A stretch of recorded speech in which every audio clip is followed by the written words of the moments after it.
guys, tapos na po ako mag-blender. So ito na po yung result niya guys. Ilalagay natin po sa baso. So yun.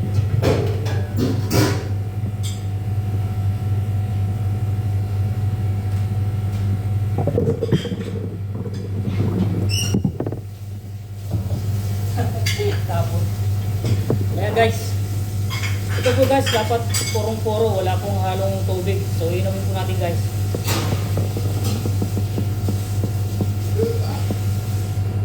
Ayan guys, kung mataas pang sugar mo guys, ito lang pong inumin mo. Ayan guys.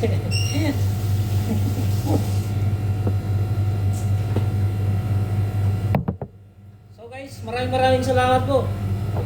Ayan. Wala pong halong tubig yan guys. Ito lang pong ginagawa ko.